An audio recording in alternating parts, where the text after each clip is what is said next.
So it's my pleasure to introduce to you tonight's instructor artist. She's Annabel Romero Hernández. Her show is currently up virtually at the library, and it's called From Seeds to Bloom, Scientific Exploration of the Beauty of Plants.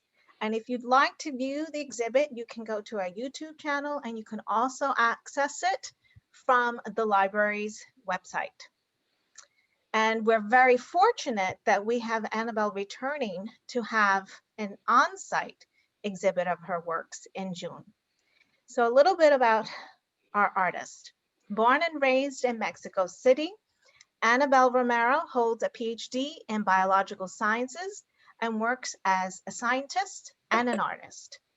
Annabel created Opuntia Visual, a concept with the mission of communicating science by combining scientific knowledge and data with art aesthetics. Opuntia Visual comes from the scientific name of the nopal Opuntia cacti, a traditional Mexican cactus. Using diverse media, Opuntia Visual explores each topic from different artistic perspectives to show science and nature in their most beautiful fashions. Please join me in welcoming Annabel. Thank you so much, Ivana, for the great introduction. And thank you guys, thank you everybody for taking the time to join me this evening. I hope you enjoy, relax a little bit. And one thing I want to say at the beginning, I always feel like this type of watercolor paintings, I always like to do it in a relaxed fashion. Don't try to make something that looks exactly like the reference or something, just try to have fun. You can change colors. You can do everything you want. So before I start, I'm gonna show, this is the main picture that I'm using as a reference for today's painting. And it's actually a painting, a picture that I took from a place called Lavender by the Bay, which is actually located near Montauk at the end of Long Island. I recommend for anybody that would like to go visit. It's a lovely place. And it's actually the picture that I have in my background. I'm logged in twice. One of it, you will see my hands and my desk. And in the other one, you can see a little bit of my face. But we're gonna be focusing on this part. So I'm just gonna tell you briefly a couple of things that we're gonna be needing. And then if you need to gather any supplies or just put it together, meanwhile, I'm gonna show you some of the paintings that I have in the online exhibit and that you will see in the in-person exhibit as well. So to begin with, we're gonna need watercolor paintings. It can be either in pens or in tubes, whatever you have. Any type of watercolor actually works great. And we're gonna use basic colors like blue, green, red. If you have other colors that you like to use, that's good as well. And we're gonna be painting something like this. And I'm gonna go into more detail in a little bit, but I wanted to show you this other version here. That's actually the same inspiration, but as you can see, I use a different color palette.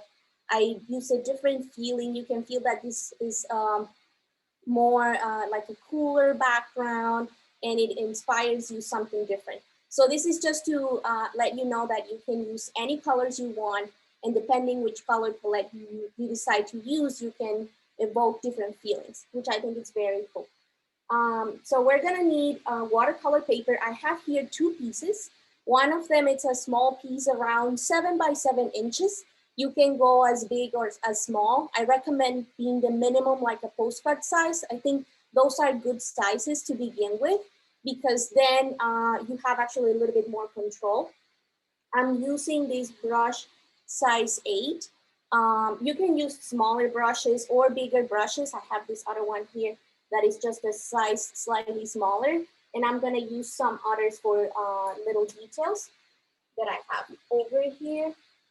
So I have several brushes that we can use for details. So depending on if your brush is big, if you happen to have a big brush, I recommend you use a bigger piece of paper. If you don't have bigger brushes and maybe the biggest brush you have is something like this, you can see my finger for like comparison, then something smaller like half of this, maybe like 5 by 6, like a traditional postcard size will be great. And then you may wonder, why do I have this other line here set on the side. So in order to like introduce, maybe some of you are already familiar with watercolor, or maybe you've never done anything with watercolor, it doesn't matter. What I'm doing here is I just pasted it like along, this is probably like 7 by 3 inches. You can do any size you want. And what I'm gonna do here is gonna use it for all the exercise to show you a couple of techniques, like wet on dry, wet on wet, dry on dry. Don't worry about it, I'm gonna go into detail. And then what I want to is that sometimes this little like test runs that we do and just sort of trying out our colors, I actually like it a lot. And I thought that by framing it a little bit with tape, it's actually great to use it later as a bookmark. So even if it's just gonna be a paper for us to practice and test colors, it's not really gonna be a painting, it can help us to have like a bookmark that is sort of abstract that you can later just laminate and use it. So what I did was just to use painter's tape. You can use masking tape, you can use washi tape. I don't recommend regular tape because it can damage a little bit the paper. And then just leave like 1/5 of an inch or 1/8 of an inch on it to have, and then this way you actually can create a border. You may need a basic pencil and an eraser just for some basic lines. If you don't have one, it's okay. So now that I described the basic materials, if you need to gather something or while you're taping and cutting your watercolor paper, what I'm gonna show you, it's a couple of images that I have in this show. So I wanna let you know that for my show, I actually use a lot of mixed media, either like color pencils, watercolors, and I actually like to introduce digital media as well, which is where I actually introduce all the facts that I have about sort of scientific facts. So for example, on my online exhibit, you're gonna be able to see this same watercolor painting, but I'm gonna have a background and it's gonna have all the information about each of these plants. So feel free to, after this class, if you haven't had the chance to go see the online exhibit or join us next month at the library to be able to see the full giclée print with all the details. But what I wanted to show you here, and I wanted to give you a little bit of exclusivity in that case for joining me today, was to show you how I make these paintings in the traditional way before I mix it. And one thing that I had a question before was, how can I know which side of the paper should I use? Should I use the smooth side? Should I use the rough side?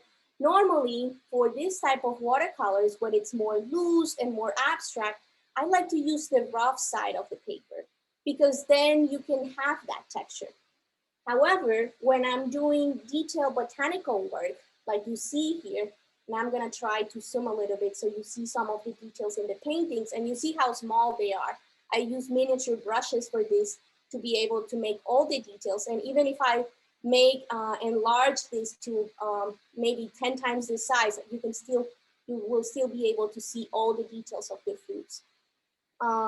Is that for these ones, I will use a more smooth side. So this is just a different style. And here, for example, what I was trying to convey in this painting is that the variety of edible plants in Mexico, it's so great that we have so many different fruits, herbs, and everything that has been used since pre-Hispanic times together with the corn and other ones that they don't even have a name in English, some of them. And it was just a nice way to put it together. So this was part of that. Another project that I have that you may see put together as a poster is this collection of stamps that I did for each of the states, all the flower states that represent each of the United States. I did it in a version of an actual stamp. So you can see them in my on-site exhibit, also in the online exhibit, but I wanted to show you so you can see that they're actually the size of a real stamp. And I did 56 of them. I include all the territories of the US. And here I'm showing you South Dakota, for example. So this is a collection I did where all the month of October and part of November, I paint each of them once a day. And it actually was a good challenge. And I recommend that people can join in this type of challenges.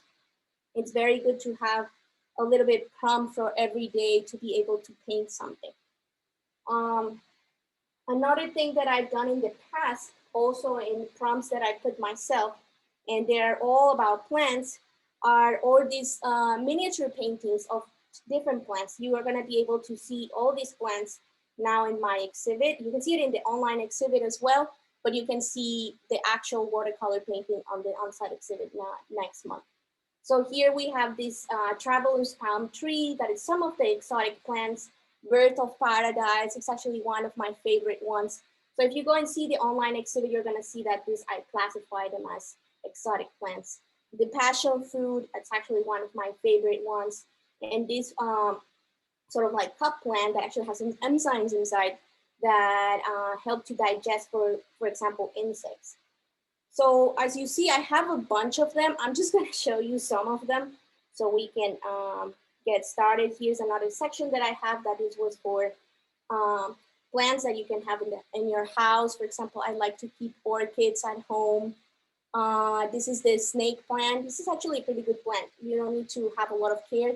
Just water them every now and then and it will survive no matter what. The aloe vera, which is actually pretty good. If you have a open wound and you crack open one of these and all the gooiness inside, you put it in the wound, or if you have a bruise or something like that, it will actually help. This is funny because this is actually the false Christmas cactus tree. You've seen that there's some of them, there's actually 3 different varieties, and it's really important because there are just small differences in the way the leaves form. So some of them will be the Thanksgiving cactus, which will give around November or so. Then there's the Christmas cactus, and there's also an Easter one.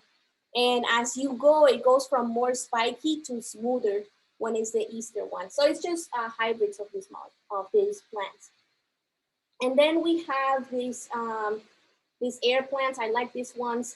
You just have to water them once in a while. And Calatheas, which actually I have a friend that he does plant research. He's a professor and does plant research. And he actually did research about what was the directionality of Calathea plants, if all the leaves have a tendency to turn left or if they had a tendency to turn right.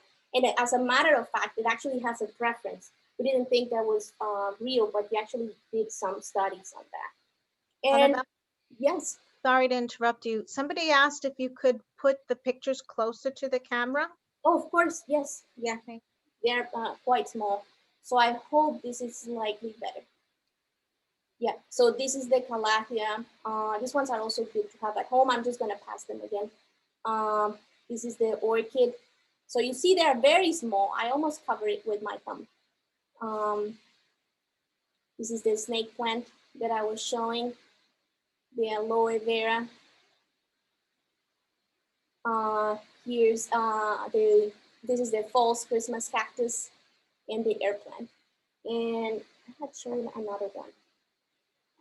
Then I'm gonna show you this other sort of way that I like to paint. I like to paint in different ways, either miniature or something bigger.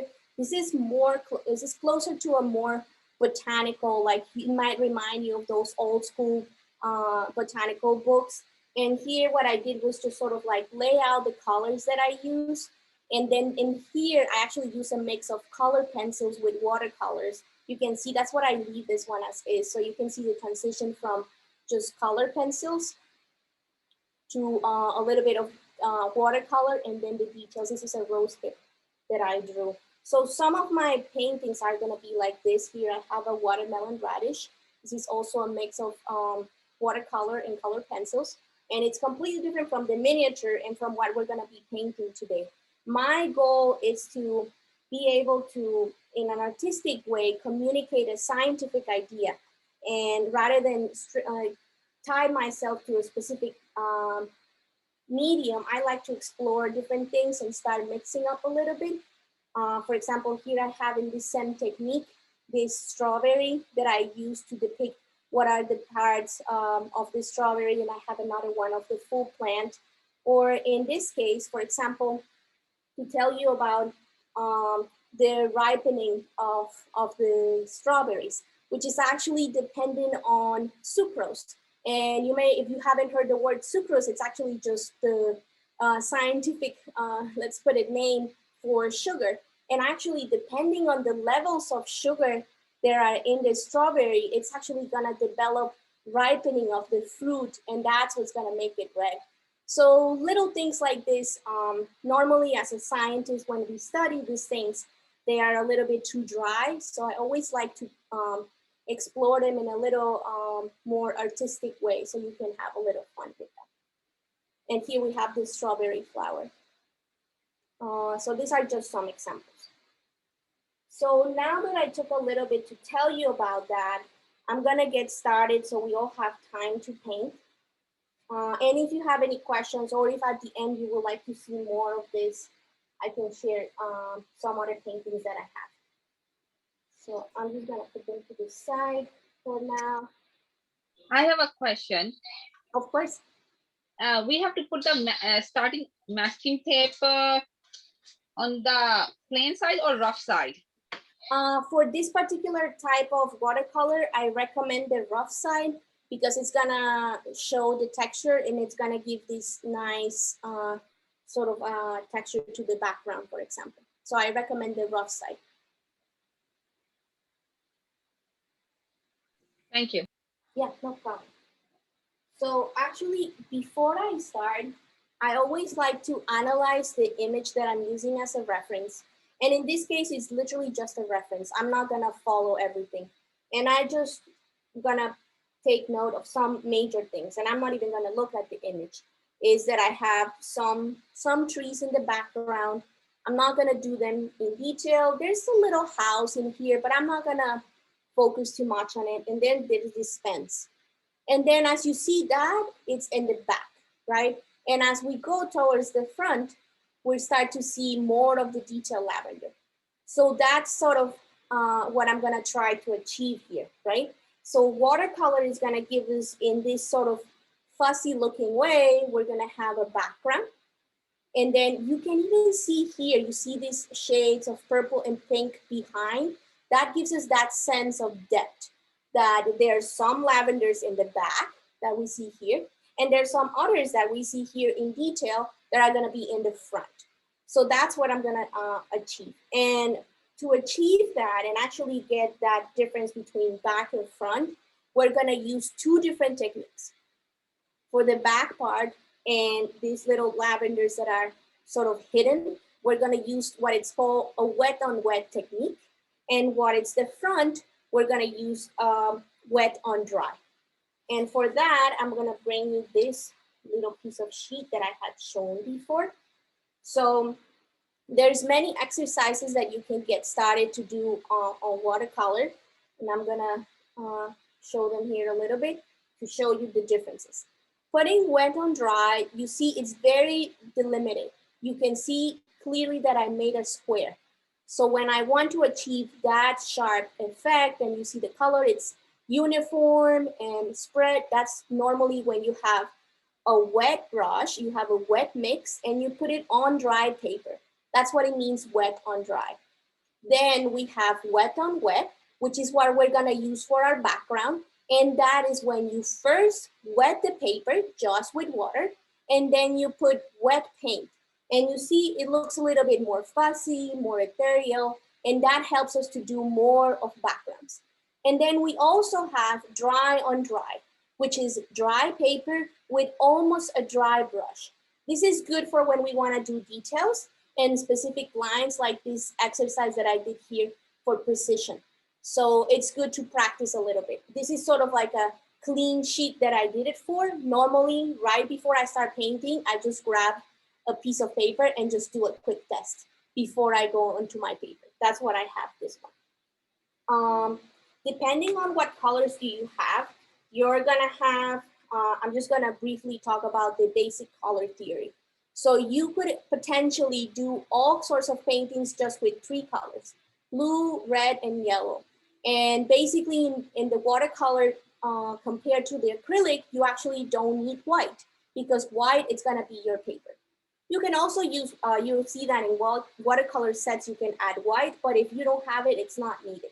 So by mixing blue and red, you're gonna create a little bit of purple, which is what we're gonna be using for to create these different shades of lavender. Red and yellow makes orange, and blue and yellow makes green. And once you start mixing secondary colors with primary colors, then you start getting the shades of brown. And then depending how much you add of one color versus the other, like for example, here towards here, I have more blue, and towards here, I have more yellow, you can create different shades of green. So I will say, if you feel like you don't have too many colors, don't worry. You can actually create a wide range just by mixing what you have.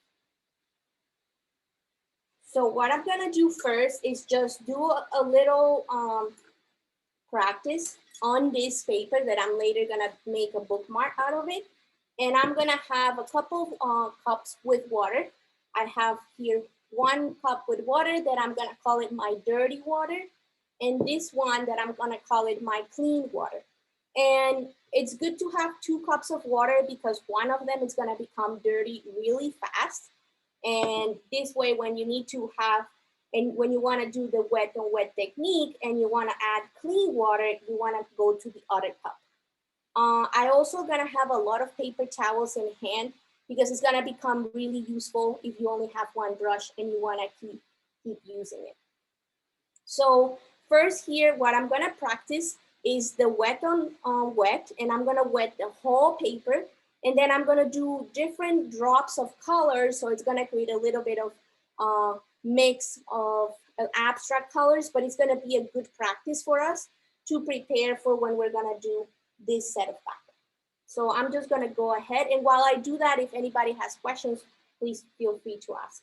So I'm gonna wet my brush. You can see I'm just wetting my brush, and I'm just letting it onto the paper.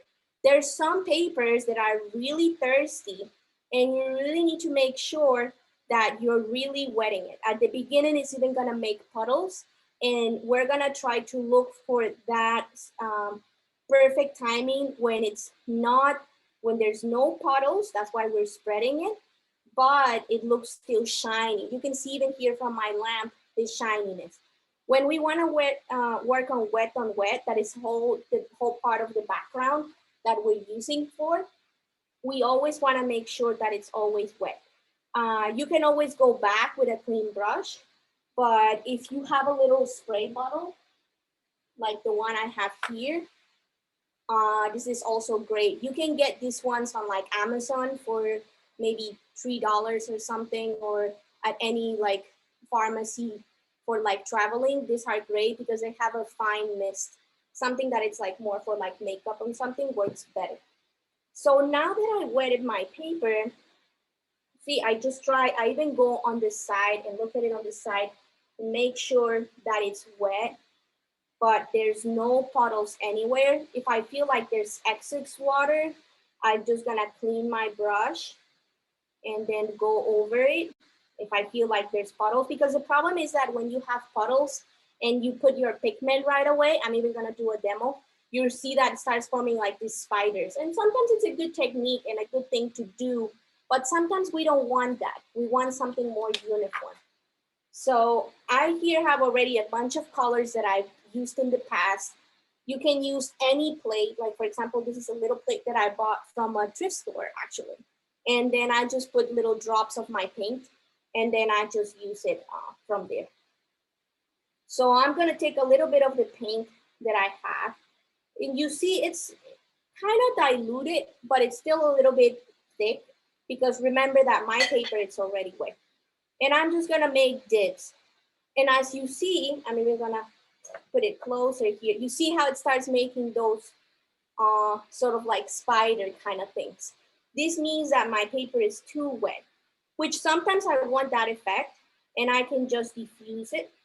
I just dip my brush in water and I'm sort of diffusing it a little bit. Yes? Annabelle, we had another question. Should everyone be following you to do this, like the way you're using a portion of the paper and start to add the paint? If they feel like it, of course. Actually, I'm gonna mention this open.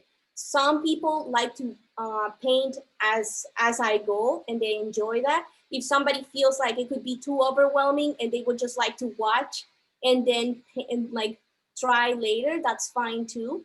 I'm doing this sort of like as a little warm up before we get to the painting. If somebody feels I've used watercolors already in the past, I'm confident with that, you don't need to do this. I'm just doing it for whoever feels new to it. Okay. Just checking to Yeah, someone of had a course. question if they should be following you. Thank you. So you see, now that I remove, you see now it makes a little less of those sort of spiders.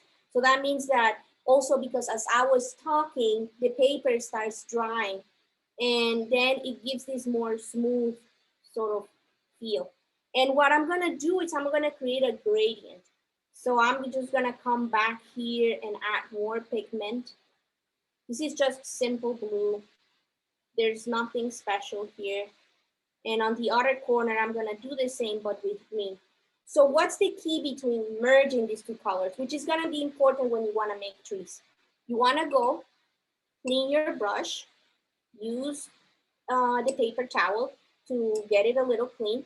And then one thing I recommend, and it took me a while to learn, every time you learn watercolor, they tell you, you need to learn how much water is your brush holding. And that's always a question. How do I know how much if I'm just looking at it? So what I always do is I actually touch it with my hand. And then that's when I feel like I like it damp or when I want it dry. In this case, I want it damp, not too dry. So then what I'm gonna do with the water is I'm just gonna go back in and you see I'm just spreading the color. As I reach to a point, go again, clean it, get rid of the excess color and keep adding. So you see I'm creating this gradient. And even by tilting it, because it's wet, it's gonna start creating that gradient. Now on the other side, you see now it's starting to get dry. I'm just gonna go again and water it a little bit. Doesn't matter. I'm gonna add another color and I'm gonna come in. As you see, I'm not too careful about it. I'm just trying to have fun, add the pigment, and then slowly I start adding more pigment so then I can drag it until they meet. So when they both colors meet, then I'm gonna get a darker green. You can do this with yellow, with two complementary colors. It's totally up to you.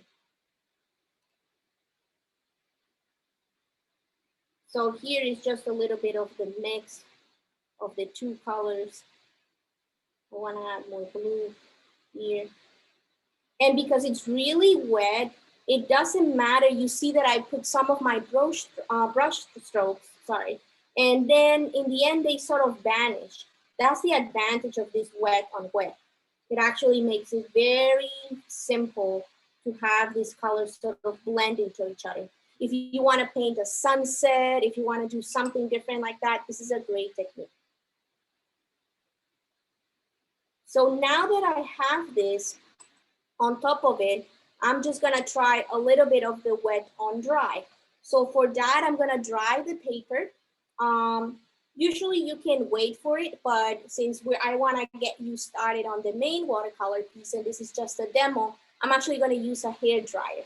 So I'm gonna mute myself for a second. And if you have questions, just wait for me when I come back, because unfortunately when I have the hair dryer, I can't hear. So just give me a second. If you have any questions, this would be a good time. And I see a question here. What brand of reasonable price watercolor paper I will recommend? Actually, I do recommend this paper. I'm gonna put here, Arches. It's really professional watercolor paper.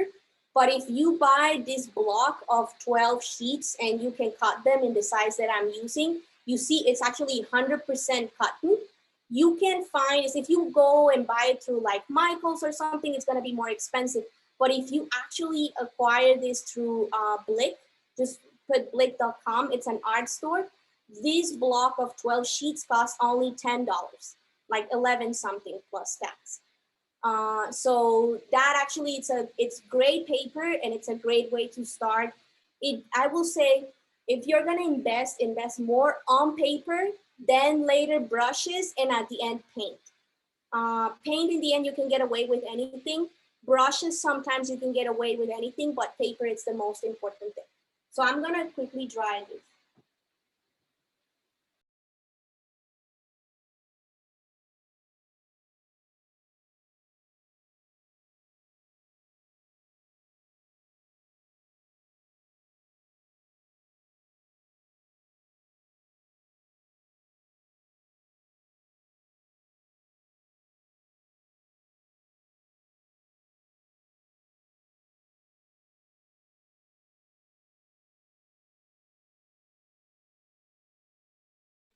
So normally you could wait a long time, but because I did it with the hair dryer, now it's dry already. And what I wanted to show you now is just what you can do in the wet on dry. So I'm gonna use another brush. For example, this brush is Winsor & Newton Cutman. So all the Cutman line from Winsor & Newton, if it can be seen there, maybe it's not focusing. This is an actually really accessible brand for either watercolor paints or brushes. You can find them at Michael's or the same website that I told you, Blake makes good discounts, or even on Amazon. These ones are really cheap. If you want to go a little bit beyond, you can invest on this kind of brushes. Like for example, this size 8, it's called Princeton Neptune. And this brush actually costs around $9 on Amazon. And it's a good investment. It's synthetic, but it actually feels like any other of my brushes that are actually like brushes that cost me around $100 or more. So I actually like these brushes because they are on the cheaper side, but they're really, really good. They even have a travel set. I mean, I know I'm deviating too much, but that same brand has this travel set, and you have this little case, and you can actually just take them if you want to paint on site, like outside or something. And this one I also bought it online, and it was I think it was $50 for the whole set. You can find it. I got this at Walmart.com. So if you just look for this Princeton Neptune, actually they have a lot of options, and they are really accessible, good brushes. At the end, I will invest on paints, but paint is not actually the main thing. If you have good paper and good brushes, you're good to go. Annabelle, there's one question about mixing the color. Should you do it on the tray or on paper? There's two different things you can achieve. That's a very good question. One of them is in the paper, which is what I did here, where I was just adding straight on green and then just mixing it with the blue. That's one way. And this way you're gonna achieve, which is what I'm gonna be doing for the part of the bushes, that I'm gonna just add straight on blue. And this gives us an effect where you can see the division, right? You can see this is a darker green, and this makes it a little bit uneven, and it actually helps to give that texture. But sometimes we don't want that. Sometimes we want pure color. Like for example, this purple that I made here for the lavender, that's actually, we didn't want things that will vary too much. So for this, what I'm actually gonna be doing is mixing it on a plate. So that's what I did here. Any ceramic plate that you have at home, I actually recommend thrift stores because they have all these like cute different unique teacup plates that you can use, and I like to use them just to mix my colors. So you can do both depending on what effect you want. So here, I'm just gonna go super abstract like what I have here is, and I'm gonna make another green here, and I have here an sort of like different kind of blue, and I'm gonna mix it with a little bit of green, just because I wanna make something different. And I always test on a little side paper. So I have this blue, and then I'm just gonna make a little bit of a line to practice. So you see, when I'm trying to make lines, I'm very delicate. You see, very delicate, my brush is almost not touching. And I had to go through a lot of this, and I was like, how can I actually get it? But you don't have to be, normally when we try to make a line, a straight line, we try to be super precise and we put a lot of pressure, and then it becomes crazy. But actually just relaxing your hand and barely touching. You see, I'm using my pinky here just to hold myself, and then I just let it go. And then I can make, I'm just making some grasses here. I'm not really achieving anything here. This is just to show you how you can practice. And as you see, I want to show you another difference. So here I just took fresh paint, and you see it's this creamy liquid, right? It's not too, like, it doesn't look, we have this saying, there's a lot of people in watercolor that say you have like tea, that is when it's the most dilute, milk, that it will be in this case, and then cream. Think about what you add to your coffee, right? This is like in the end, like in a mix of like milk and coffee. It's liquid, but it's very dark. And it's cream is when you're adding pure pigment. We want to use almost pure pigment when, or thick pigment for that matter, when we have the paper really wet. But we're doing this thing that is wet on dry. We want to keep a little bit of the water in there. So once I have my paper like this, and I'm just doing some lines, as it gets dry, that I'm using all the paint that I had, once I reach another point, you see that by doing different lines, this one is darker, it gives me already that sense of depth, which is what we're gonna achieve in the lavender, right? And as I get really, really dry, if I keep doing this, I'm just gonna clean the brush a little bit.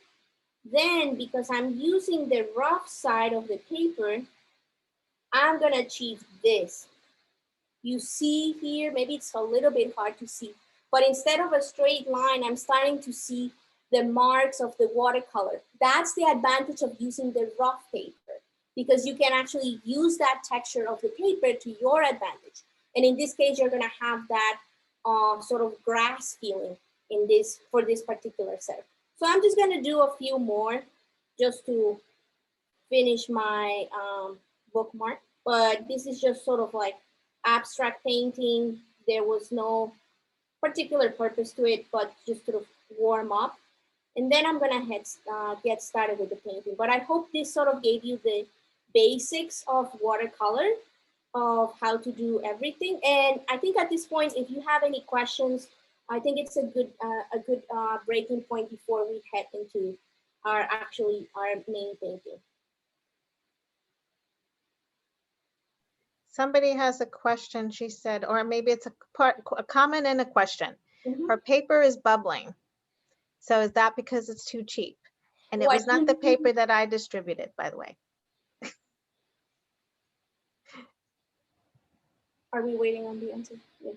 Well, while we get even my paper, you can see. Let me see if I can do that. You see how it's wobbly, like it's like wavy? That's normal, and that's gonna happen. One way to avoid it is what many people do, and people do this with big pieces of paper, is to stretch it. You will hear about stretching the watercolor paper. And what you do is, what I will do is, right now that I have the tape, I will wet it all, then come and dry it, then wet it again and dry it. And this way, because it's attached, because it's taped, it's gonna dry flat.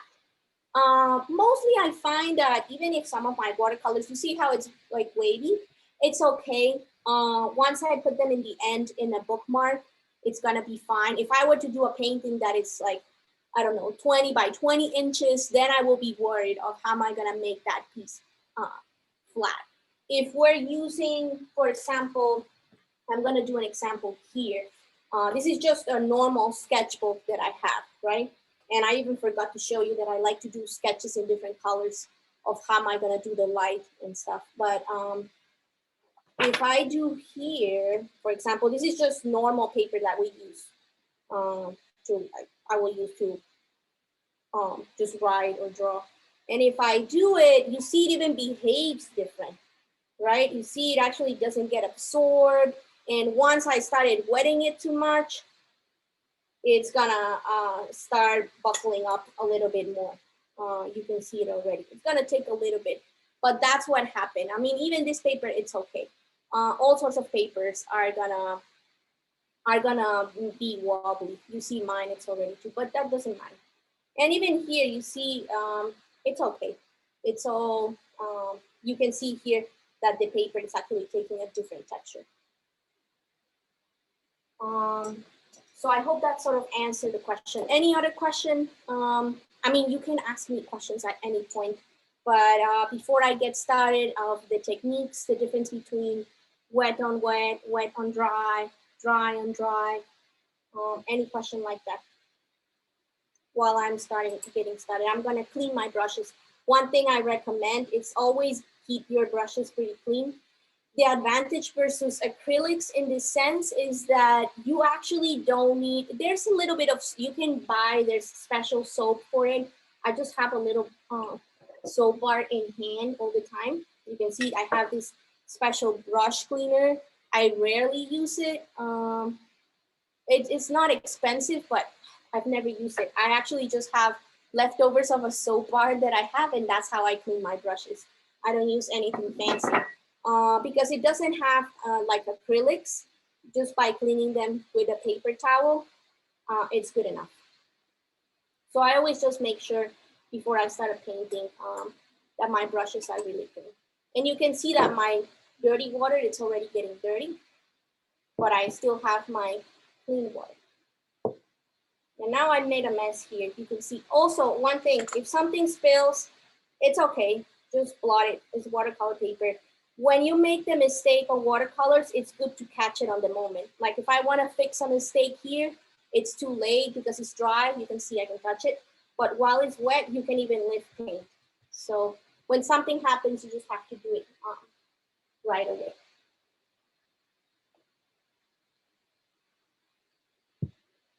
Okay, so if there are no questions so far, please feel free to stop me at any time.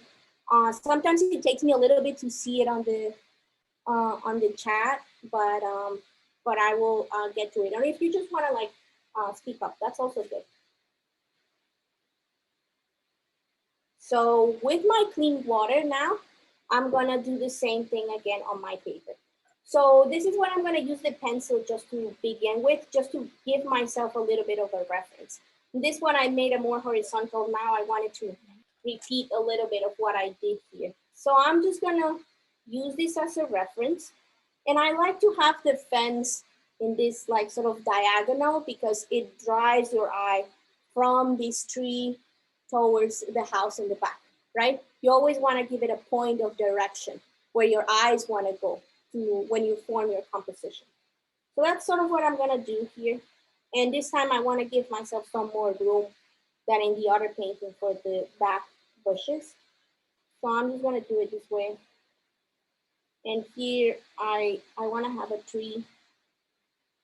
I like it. I want to have a tree there.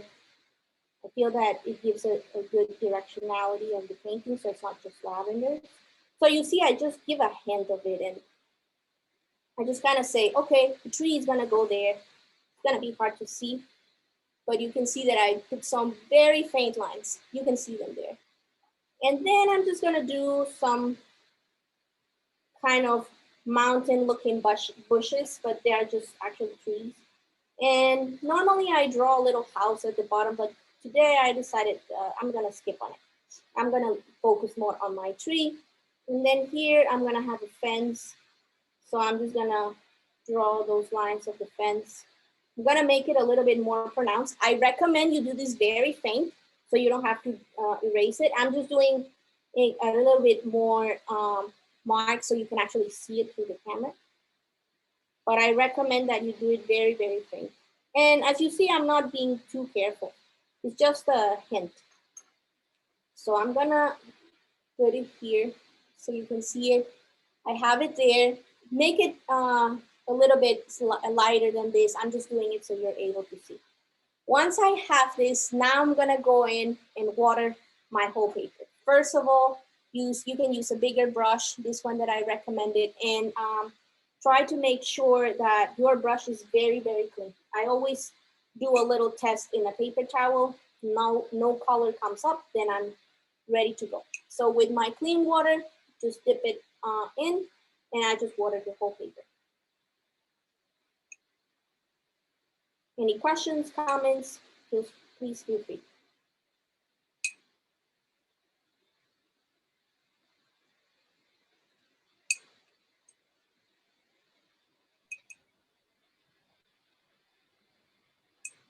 So Annabelle, people can start whenever they'd like, correct? Yes, of course. Okay. Ready, set, go.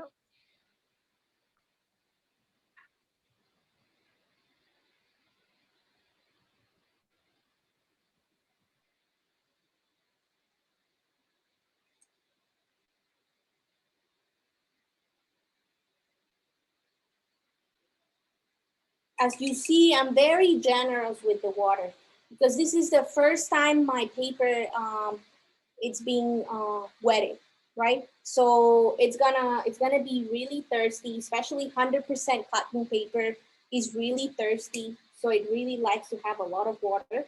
So even if at the beginning I have a little more, it's always better just to wait a little bit before getting started, but making sure that every single corner is wetted. Later, we're gonna be approaching it again and maybe using a little bit of the spray, but it's always good to have it really wet at the beginning. I always like to use the paper towel, and when I go, I just go and clean what I have around at the painter stake.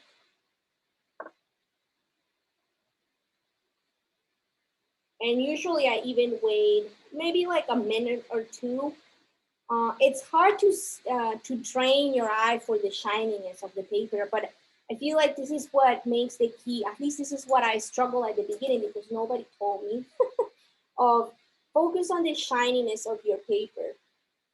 So you see here's super shiny. So I'm just gonna wait maybe a minute to make it a little bit less shiny so I can actually get started. And to let you know, first, I'm just gonna start with the top part. Even if I water everything, I want it to be uniform so there's no sharp edges, but I'm just gonna focus on the top part. So for that, I'm gonna have, I recommend you have some greens in hand. You don't have to have as many as I have right now, just one is good enough. And if you have one green and one blue, is great. If you ask me for recommendations of particular colors, I recommend all brands will have the same names. I recommend ultramarine blue. This is, I like this other brand, but you don't need to use this brand. Ultramarine blue, it's a really nice blue and it's great for skies, sea, and mixing for trees. And then a basic green that I like to use is this sap green.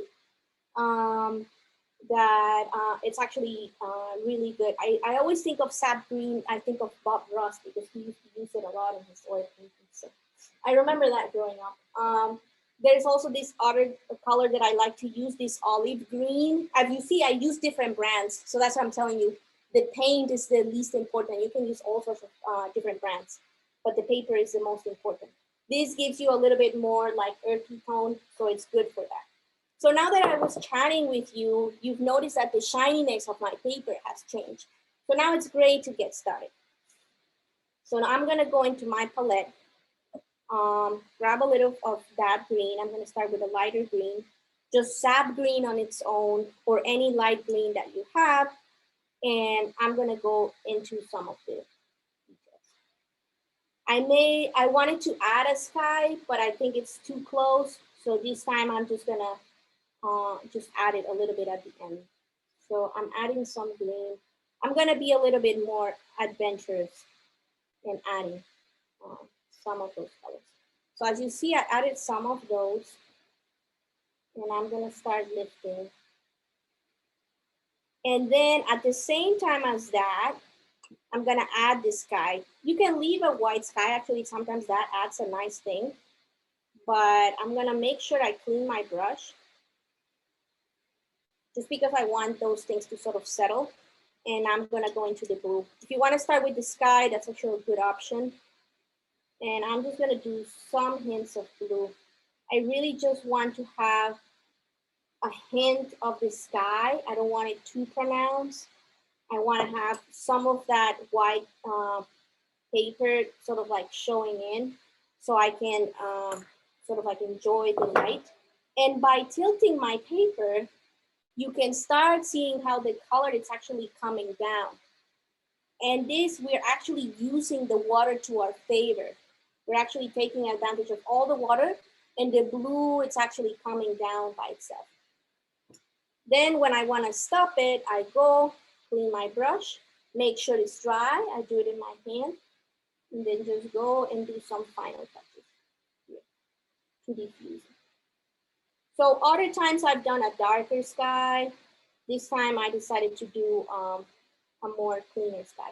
So one thing I wanted to mention to you, I like to never paint the same thing twice. I always, even if I did it here, as you see, this one is already different. I like to, I don't know, keep it interesting. And this way you explore different things.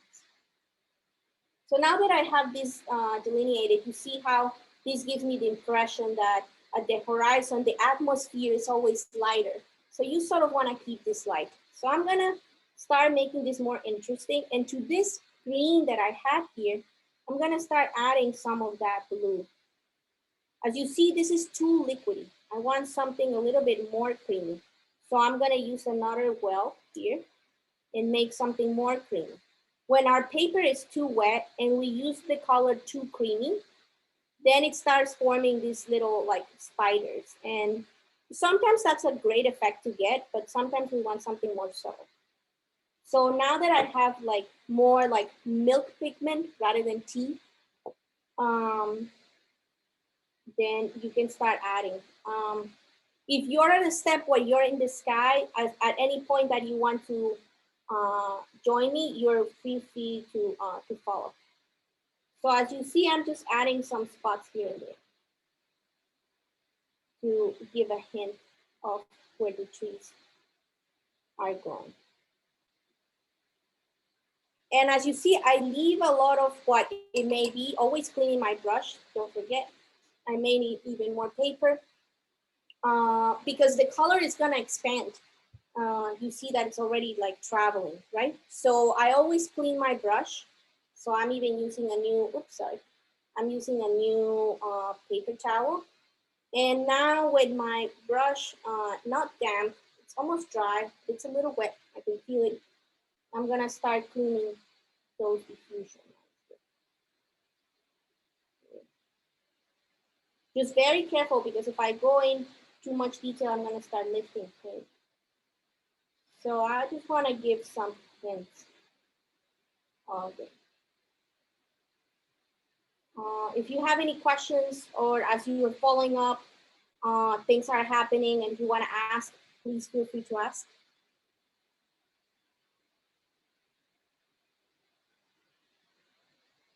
So now I'm just painting as however I feel. I'm trying to mix, I'm gonna add some green on it to add some sort of like lighter colors or highlights in some regions. So I can mix some of that. I wanna leave it very loose.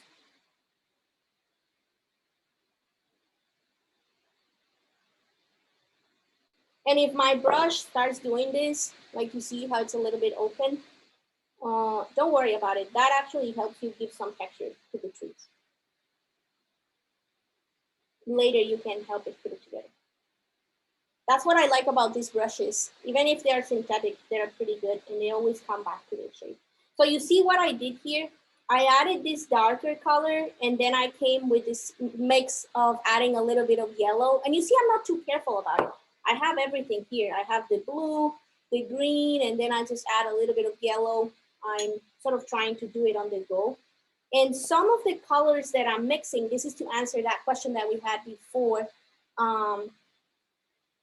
Some of the colors I'm mixing them here. Some of the colors I'm mixing on the palette, depending how I want them to interact with each other. And that's totally up to you.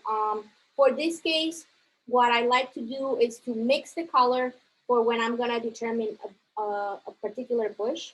But when I'm actually gonna put the bush in front of the other, then I actually like to blend them on the paper because then that gives a good transition. So those are sort of like the key things I like to use to determine when I want to mix on the paper and when I want to mix on the palette. So I think I'm gonna leave it there. I'm sort of happy with that. Sometimes one thing that we tend to do with watercolor is that we touch it up so much and then it becomes too dark. And we don't want our eyes drawn, like we don't want people to first thing to look at your at the trees in the back, because the main the start of your painting are the lavenders here. So you don't want to make this too dark. And you see, adding a little bit of that yellow to the mix actually helped a little bit. So see, I mixed the lighter greens to make it on the palette, but once I went into the paper, some of them start blending. And it's good to have that. So I have it there, and I'm just gonna add one bit. You see here, I'm just mixing right on the paper. I'm just adding the blue. So I wanna add like a front bush here, this painting in there. So I'm gonna leave that to dry.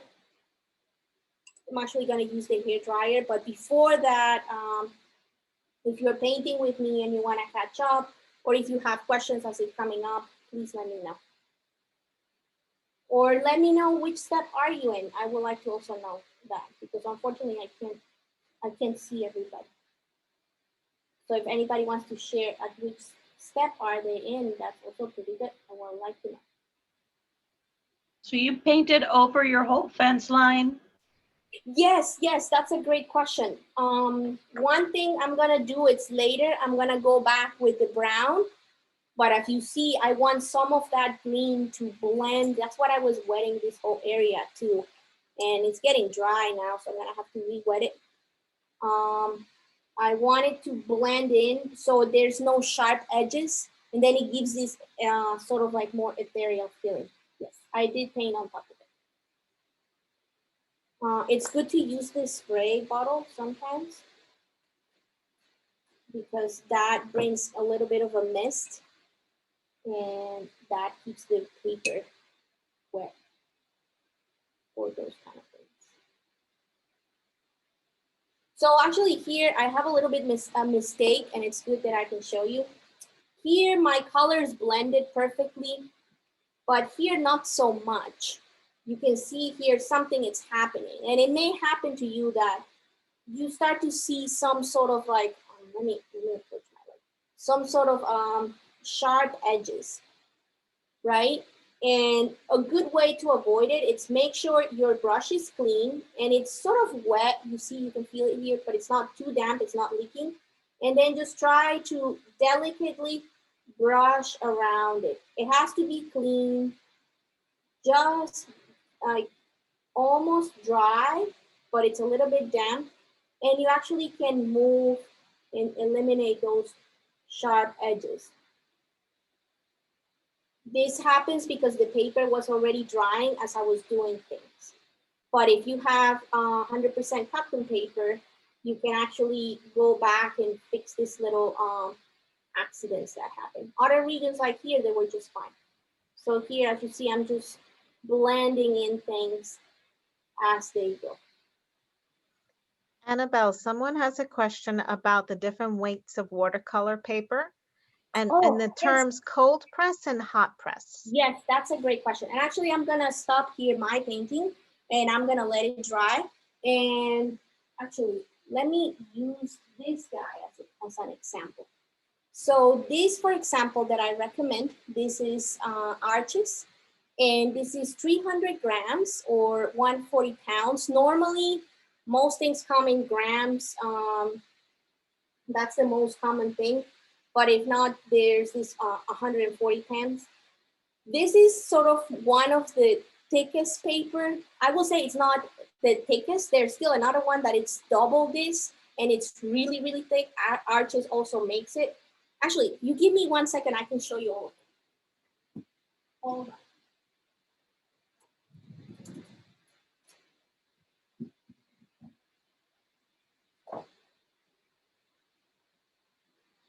Okay, so this is the most common paper.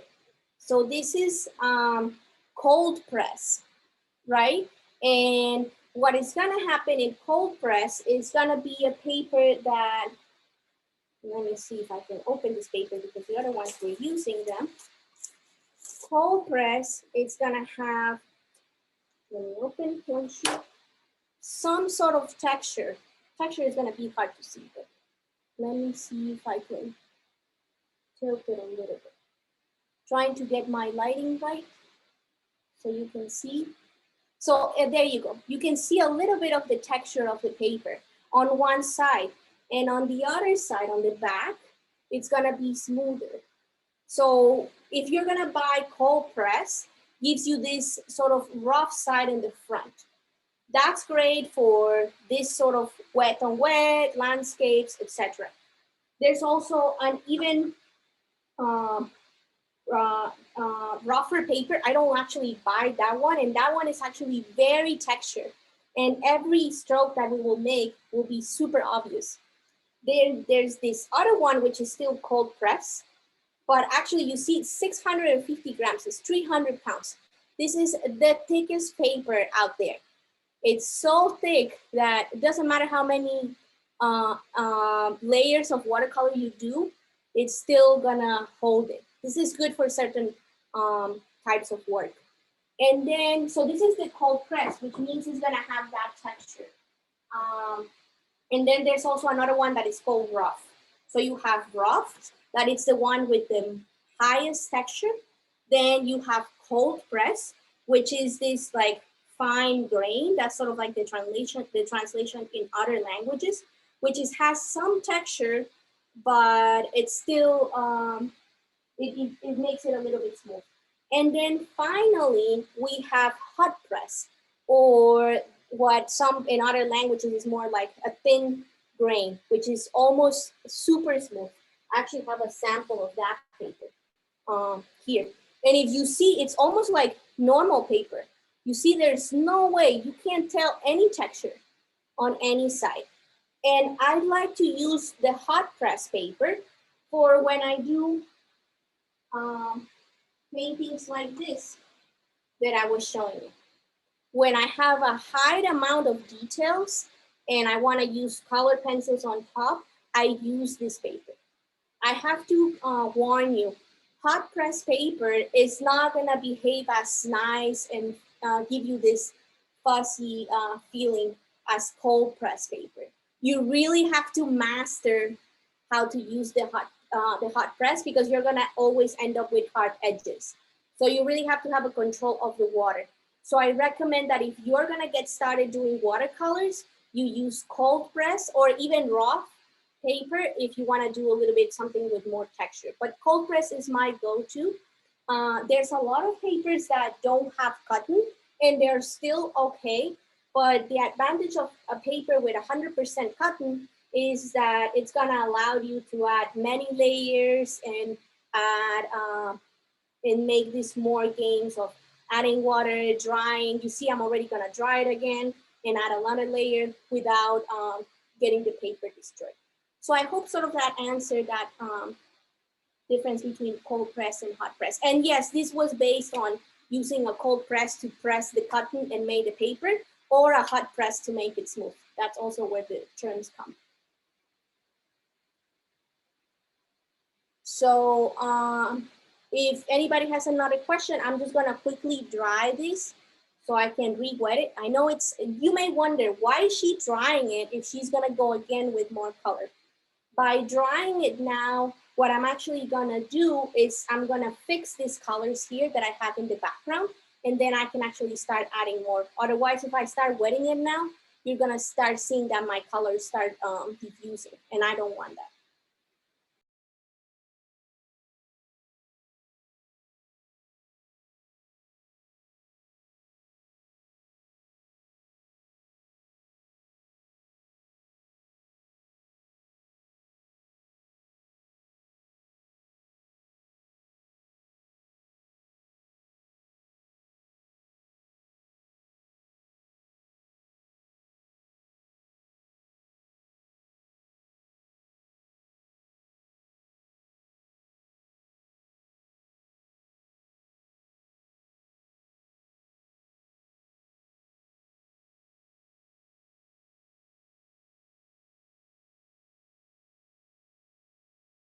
Okay, so now that I dried my paper, if your paper is dry, you're welcome to follow me on the next step. So what I'm gonna do now is with a smaller brush, any brush, I have this little brush. Tiny brushes, you can buy the most expensive brand and they're still gonna be good. So a zero brush is good for details. And I'm gonna mix a little bit of brown. I'm just realizing I don't have any brown in here, so I'm gonna open one from here.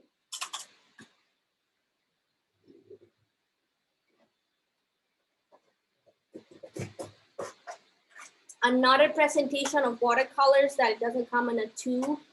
It's in this, what it's called watercolor pens. And it's a more practical way to use them. And sometimes I like to use these colors instead of the tube when I'm doing, especially my miniatures or something like that. So I'm gonna bring a little bit of brown into a plate. And if it's too light, I'm gonna add some gray and even some blue. A good mix of this burnt sienna that is sort of like brown and blue creates this perfect sort of like grayish. So I like that because it makes a more natural brown, not like just a typical brown that we will see. So those colors I like to mix here. I don't like to do it on the fly. And I always like to test a little bit before. So you see I achieve a nice sort of opaque brown that it doesn't look like kind of like that fake dark brown that doesn't look like branches. It's a little bit like grayish. So this I use mixing this colored burnt sienna and of that ultramarine. If you don't have the particular colors, mix an orangey color with a blue, and that's going to give you a good gray. I know it sounds weird, right? Like to think about an orange, but it actually helps. And as I said before I start, I like to practice a little bit. Once I do it, I'm gonna go over my branches. So if you draw your branches, you're welcome to do it. As you see it, I'm doing very faintly. I don't want thick branches because then everybody's eyes are just gonna be drawn to that tree. It's just something natural. They are not symmetrical.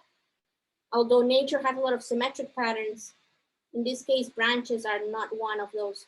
So I'm just doing something very delicate, just to give a hint that there's a tree there. As you see they're very delicate and very faint. So now that I have that part, I'm gonna go and do the same with the same color. I'm gonna do my fence. So I'm gonna mix some of that burnt sienna, that is this orangey, brownish color, with some ultramarine blue, that it's my favorite blue. That one I recommend you get it. Almost any painter kit will have that ultramarine blue.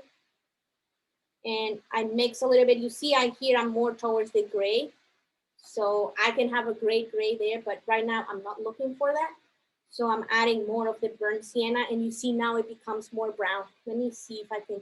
You see here, I started here with the ultramarine. Then I added some of that burnt sienna, it became gray. And as I add more of that orangey burnt sienna, now it becomes this brown that actually is what I'm looking for. And again, very faint. I'm just gonna give a hint of the fence, barely touching there. I want it a little bit more wet. It's a little bit too dry. Give some nice texture, but I'm not looking for that. And I'm just gonna add some faint lines of that fence. So now I have my fence. It's barely there. You know it's there because you paint it, but other people may not notice, but their eyes are gonna be drawn towards that. Because this was painted on wet on dry, and because I use so little pigment, it's gonna be mostly dry. So I'm gonna wet the rest of my paper. I'm just gonna try to careful not to touch that area. And to answer that previous question, you see how some of my green here is still coming down? That's what I wanted to achieve. So there's no sharp line dividing and it feels a little bit more natural. So now if you're following me, after doing the fence, what I'm gonna do is wet all this part and we're gonna start mixing some greens and some purples. So I'm gonna go ahead, make sure I clean my brush, and with my clean cup, I'm gonna wet all this part. Annabelle, there's a question about the strokes. Should they be upward or downward for the branches? That's actually an interesting point. I think I will say, thank you for the question because this is something I struggle to.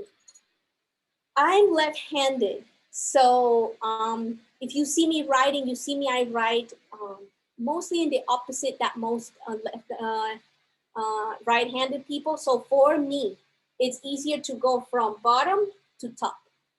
But try it on a piece of paper and see if for you it's better from top to bottom. This is a way, I don't think there's right or wrong. I just think it's the way it comes natural to you. For me, it's way easier to go from bottom to top. But maybe that's just because I'm left-handed. But that's a great question. Oh, and the brown, actually the name of it, it's burnt sienna. If you don't have burnt sienna, look for any orangey, sort of like colored looking, and then mix it with a little bit of blue and it will become a darker brown. Some watercolors come with like Van Dyke brown or something, but that's too dark. I normally don't like using that. So I'm gonna go ahead with my clean water because you see my dirty water, it's pretty dirty, which is still useful, but I just don't want it for these steps. So if you're following me, you can go ahead and re-wet the bottom part. Being careful not to touch too much of the top.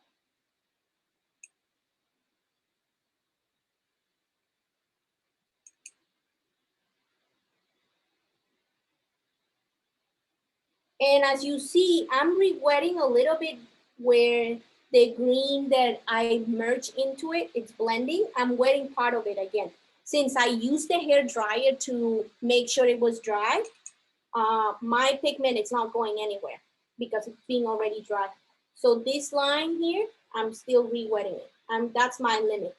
So this way, there's no sharp edges. There's a little bit of blending with that fuzziness of the green that was coming below the fence. That was the purpose of leaving, of still merging that or invading a little bit of the bottom space.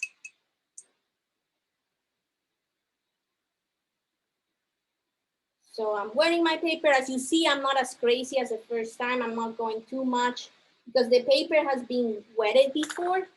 And I always like to clean here the excess because once you leave a lot of excess water in your painter's tape, sometimes it actually gets messy and starts getting bulky.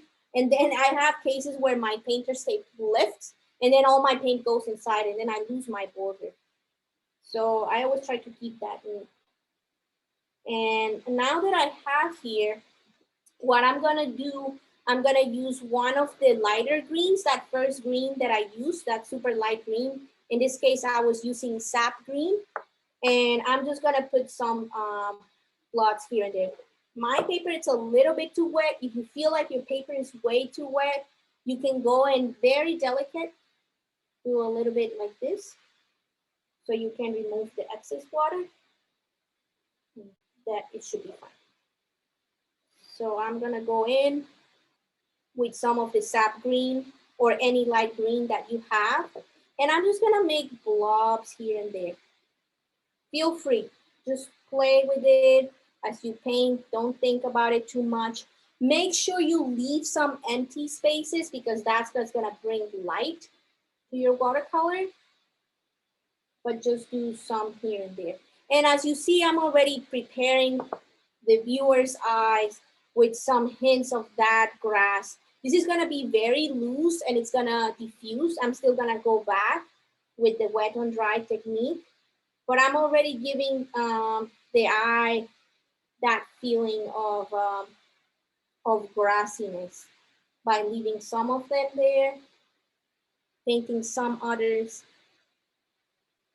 And as you see now, I even introduced a little bit of this blue.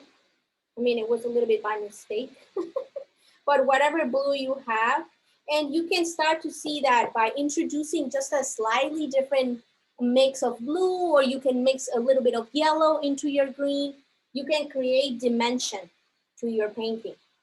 So it's not just like a monotone green, but it actually has like layers and it makes it a little bit more interesting. I'm adding a little bit of this green, this yellow, sorry. Any yellow works great. I like to use transparent yellow. Any yellow that comes in the basic set works great, actually. If you don't have any green, you can make your green with just blue and yellow. And now I'm going in with some more paint and stuff, and I'm adding some dabs here and there. Just depending how I feel. And you see it's already looking completely different to the previous painting I've made. So I'm just diffusing it, and then that's it. I want to keep it wet. So if you see that you start losing in shininess, try to use a spray or go back with a clean brush very carefully. And what I'm gonna do is here I have some blue and some reds. I'm gonna make my own sort of like magenta lavender color. So I'm bringing some of my other blue here, and I'm gonna do a little bit of this red here. And I'm starting to create some purple. So just mixing different ratios of blue and red is gonna give you all these shades of purple. You see how it just created a mix? I'm not really thinking about it. I like to do this on the palette rather than the paper, because then I can guarantee I'm getting particular colors. And very dilute. You see it's a little bit like tea, in between tea and milk kind of style. Then I'm gonna go in and do some hints of what a lavender will be. So you see I'm following the shape of the lavender, but I'm not doing it with too much precision, because it's just to point out that some of my lavenders are just gonna be in the background. And always remember that watercolor dries a lot lighter than what you actually did it. So don't worry if it looks too dark. It will fade in. So then I'm using some blues. And as you see, not all of them are the same size or the same thickness or at the same height or the same color. This actually gives it a little bit of kind of like freedom, and it doesn't make it too symmetrical. So then it's nicer for the eye. You see this one here I'm painting here. It's not even like fully in our frame. It's sort of like on the side.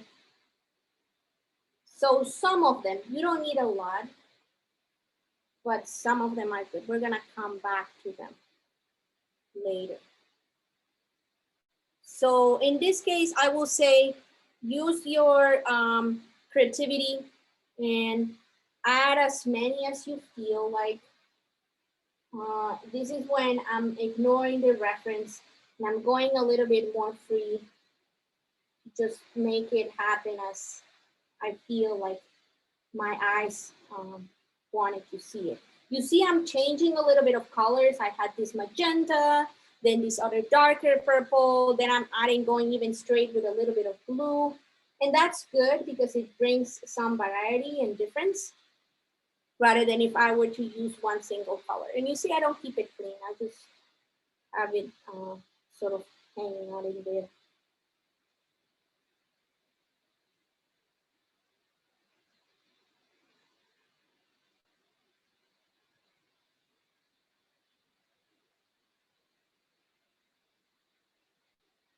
So just some here and there. I didn't. And I think that's good enough for me. So I'm gonna let it dry, and then we're gonna, up to this point, we work our painting mostly in the wet on wet. And now we're gonna make these brush strokes, brush strokes, sorry, in a more detailed way once it's dry. So if anybody has more questions or wants to share something, at which step are you, please feel free.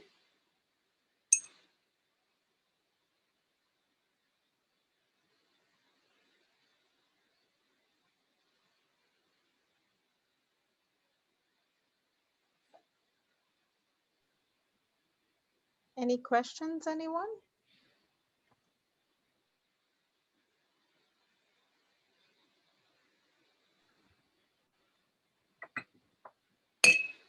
Everyone looks like they're very hard at work.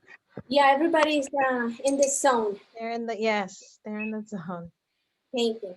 So I'm gonna use a hair dryer to make this so I can show you the next step, but please feel free to enjoy this part. I actually have a lot of fun doing this because it's very relaxing.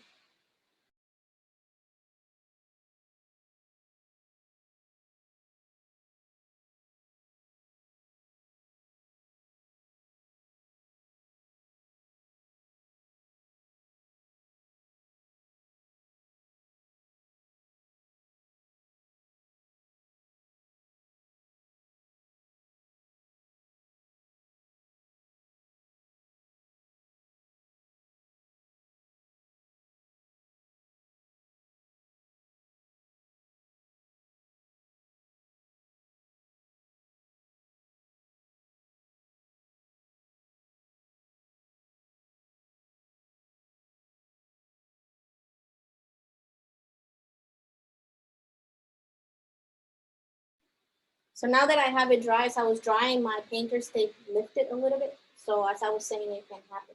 Now that I have it dry, since I made my pencil lines too sharp, I'm just gonna go erase them. You probably made them lighter than me. I just made it so you could see it, so you don't need to do this step. It's just that it's visually bothering me. You can only use erasers once your paper is fully dry. If you try to erase any pencil while your paper is still wet, it's just gonna damage the paper. So be very careful about when to use the eraser. Only when it's fully dry.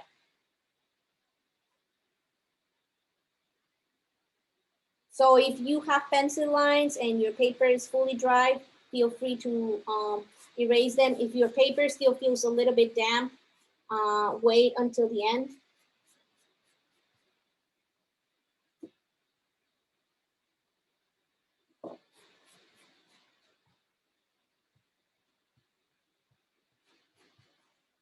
So now that I have this, now on the same plate, I'm gonna keep redoing my mix, but I'm gonna do it a little thicker, and I'm gonna use a thinner brush. And what I want to do now is to achieve those lavenders that are actually in the front. So for this, we're gonna use the wet on dry technique. So we're gonna create this like coffee towards creamy mix, and our paper is gonna be fully dry. You can see it's fully dry. I can touch it. So I'm gonna bring some of my blue. I have another blue here, but I don't wanna use that blue right now. So I'm bringing my blue. Okay, I have enough blue now. It's very scary to mix colors on top of my paper because it could spill. So if you can do it on the side, I recommend that instead. And I'm gonna use this magenta. You can use red. I like to use the magenta because it gives more vibrant colors.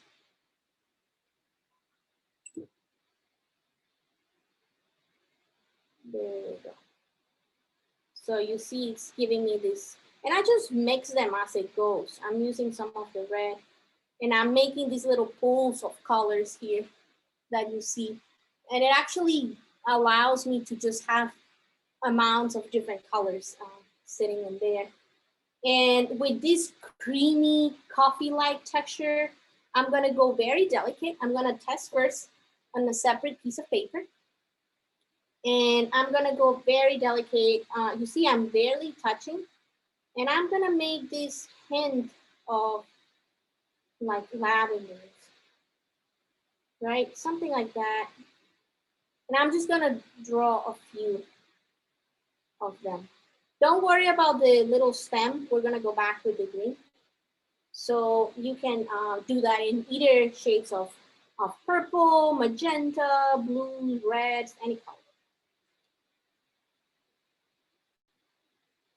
And as you see, it becomes very sharp.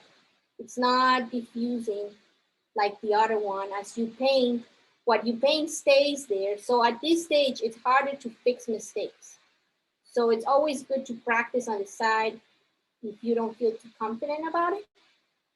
And you can even play with the size of the brush.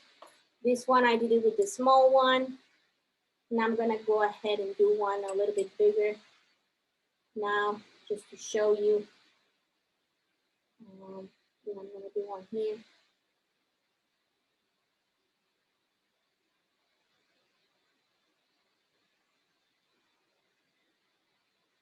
And you see it already formed a different type of brown shape, but it doesn't matter. Just to give you that here.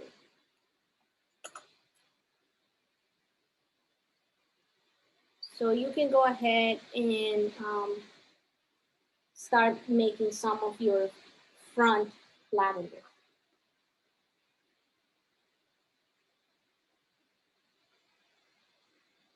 I'm not too careful about it. And as you see, I leave some space in between. It's just to give a hint that there is a lavender there. I also make some here at the bottom. Don't forget, there's some here that are proximal to us.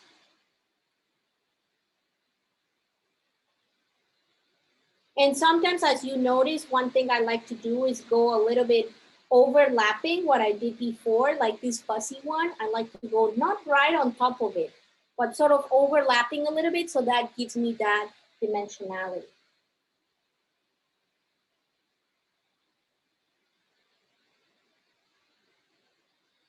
And I'm just gonna do a few, and later I'm gonna come back. I like to actually stare at it before I just keep doing them, so I know if I actually need more or if I'm okay.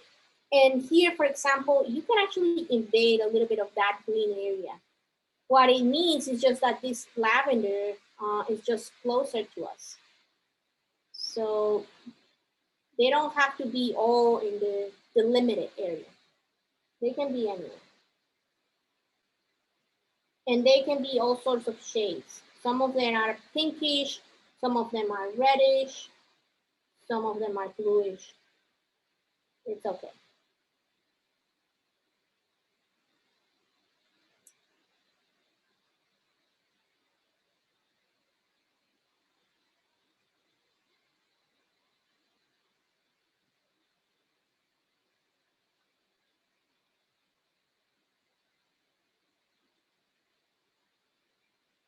And before I continue, I want to make sure I have some stems and grasses. So I'm going to go do that before I decide to add more lavender. So with my same brush, I'm going to clean it.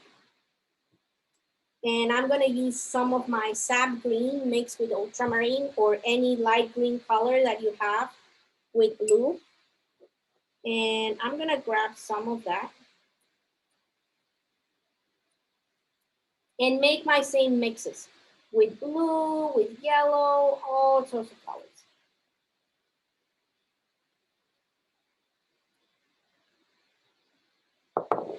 And I always like to practice a little bit before. Practice. And there are these same strokes I did here, so I'm gonna make some hints of lines to the lavender and some grasses here and there.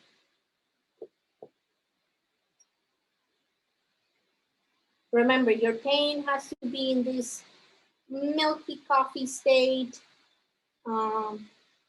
maybe a little, not towards too creamy because then it's gonna be too intense.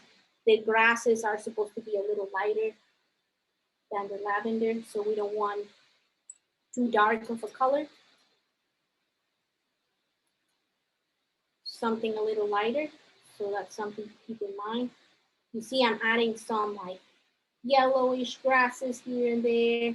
And you see I noticed like I feel like I need another lavender here.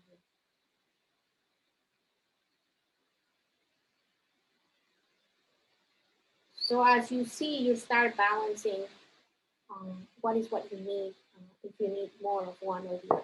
So now that I put some grasses in there,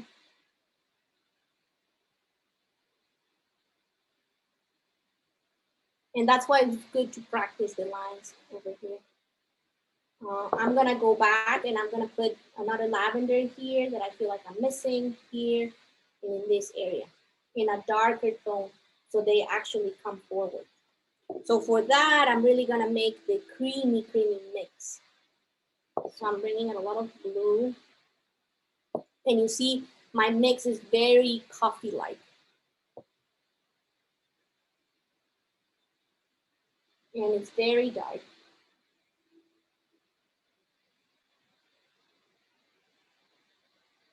Because those are the ones, the last lavenders, the ones that are the closest to the viewer. You can make them in pink too. It gives a nice mix.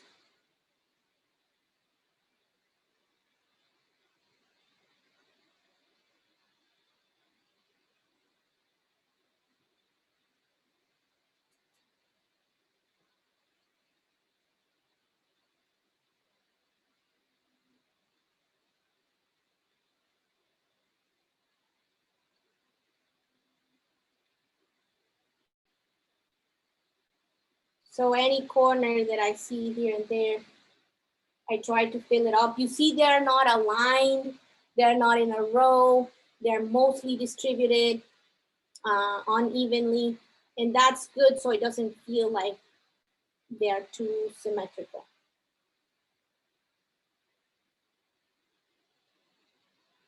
I'm just putting some here and there.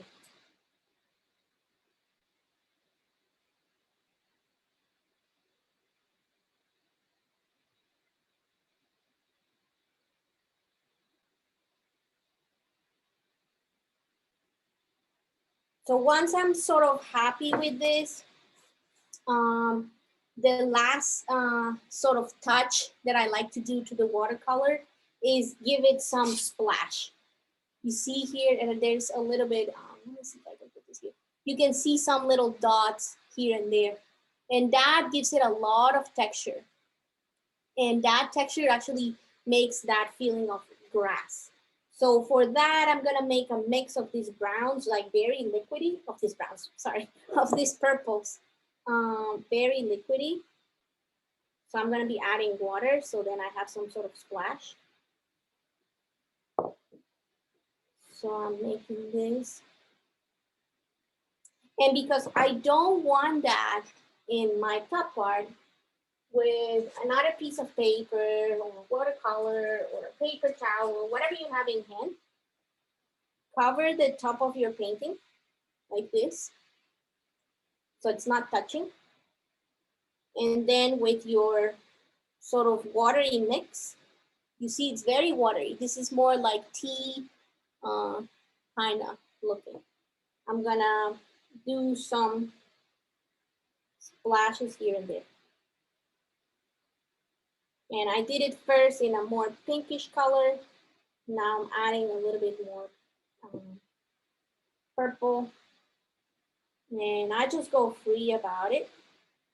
That's gonna fill in those gaps that I was having. So if you feel like there's something missing in your painting, probably it's just the splashes. Put as many as you want. Feel free to see, I just dab on it. And then just go for it.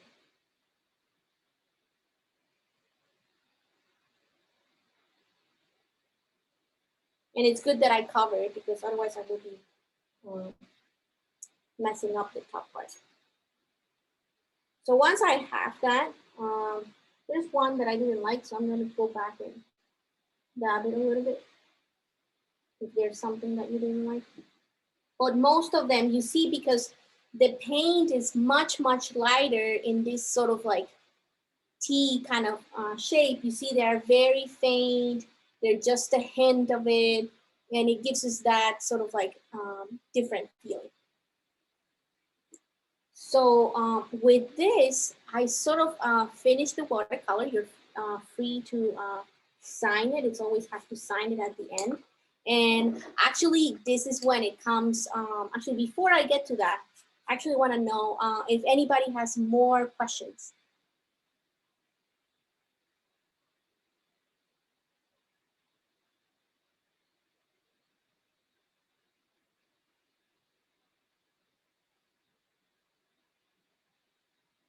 Okay. If we don't have any more questions, comes my favorite part as you're finishing up your watercolor. It's to remove the painter's tape. And I'm going to start with this little exercise that we have here.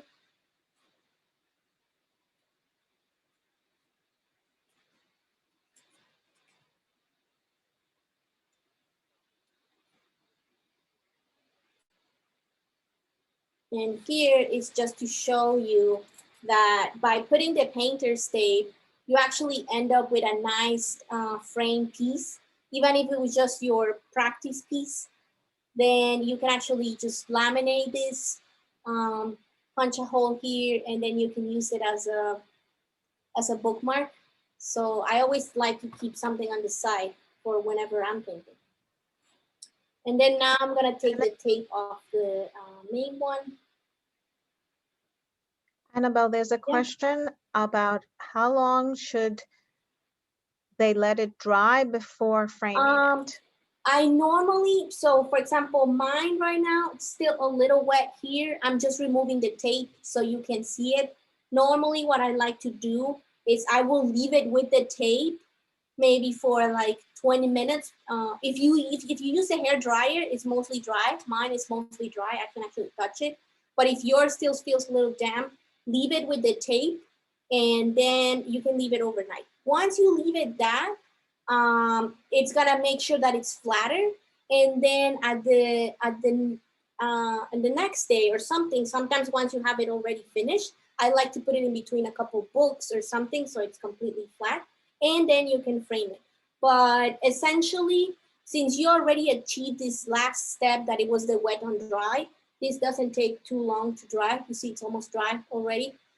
So maybe 20 minutes, 30 minutes. If you touch it and it feels damp because you were doing the wet on dry, the wet on wet, sorry, then you need to wait a little longer. You can always use a hair dryer, and in 5 minutes you're done. Always touch your paper in a little corner, and that's your signal to know. Like me, I feel confident to do this. That means it's ready.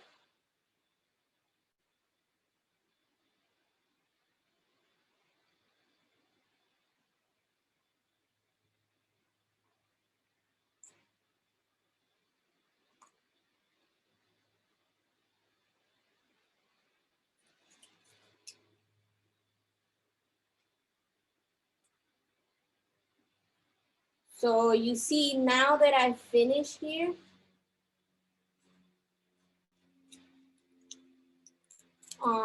it actually, the painter's tape does a nice trick to help you create a tiny little frame border to it. And then this is ready. If you make this in a postcard size, you can just write in the back. You have the smooth side. You could write to somebody and you can mail it, or you can look it for a frame. What I like to do sometimes if I really want to frame it is I actually buy the frame first. You can do custom frame, but it can get expensive.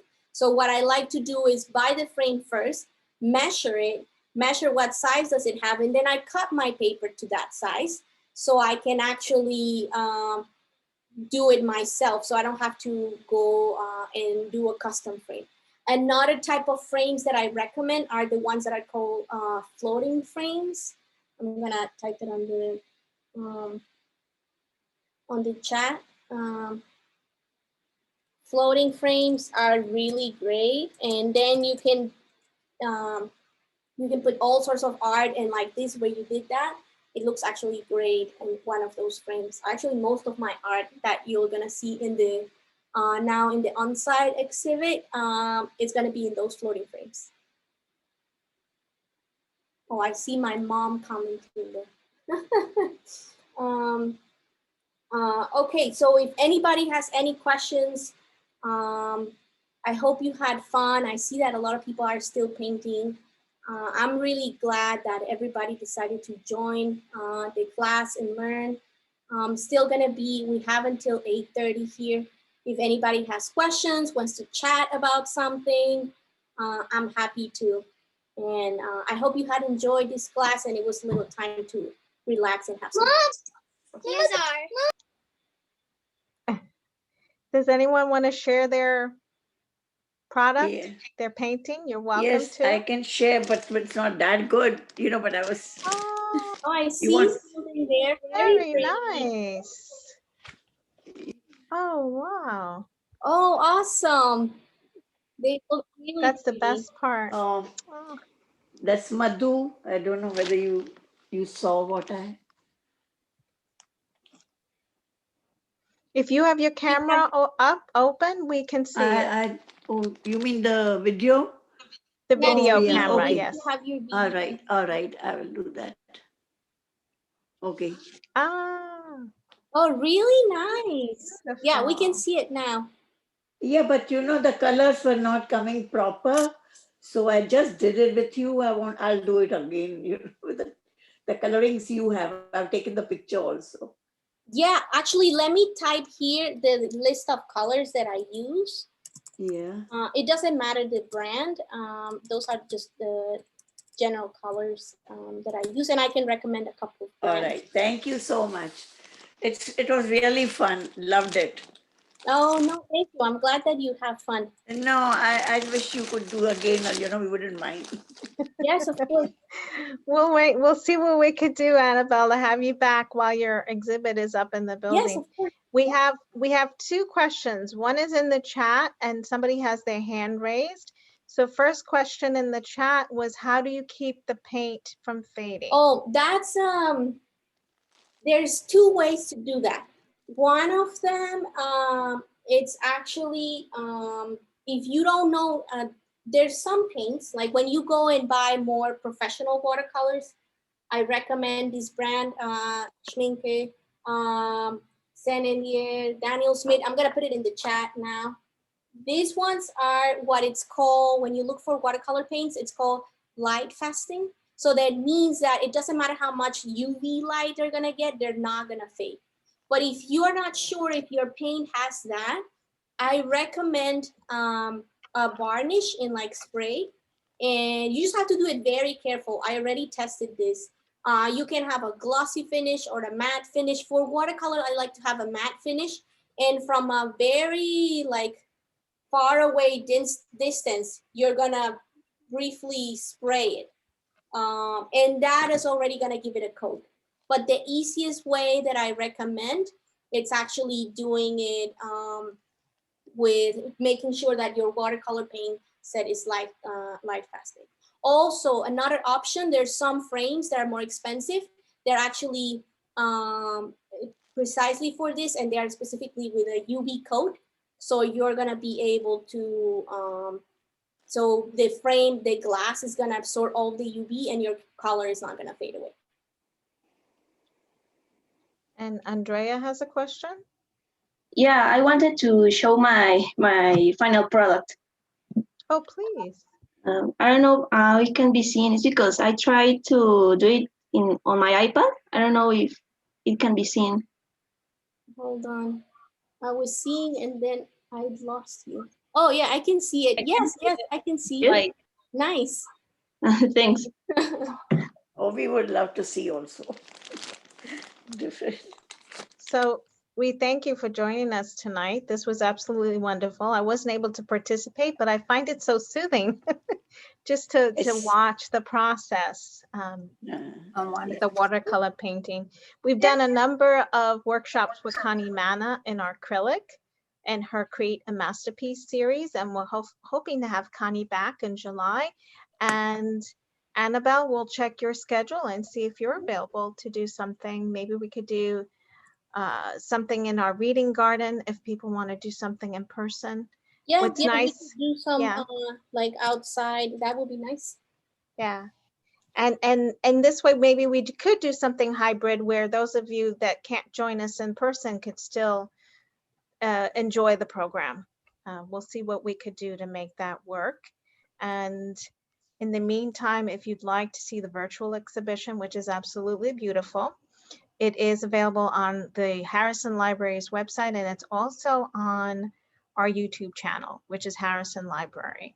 And before we go, Annabelle, I'm just curious because obviously you make this look so easy, but we see the detail that's involved in your pictures. How long have you been painting in watercolor? That's actually a great question. I haven't been painting for that long.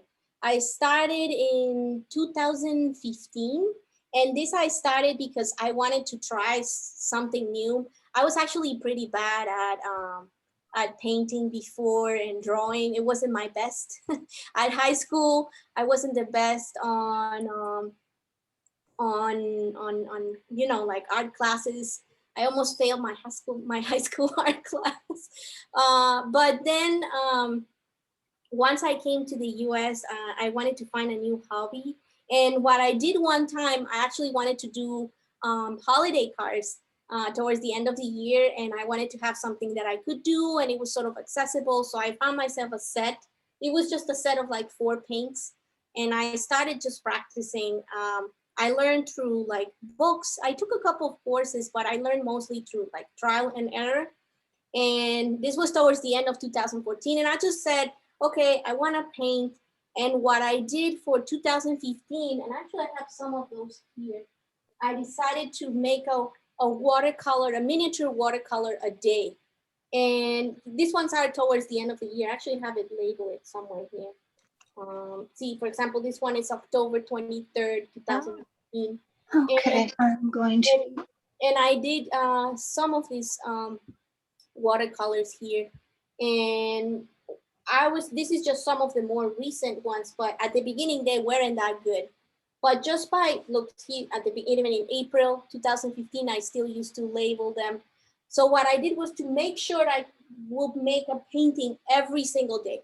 I decided to start in a miniature version, and that's why I suggest everybody to do this sort of postcard size, because it's a great way to get started.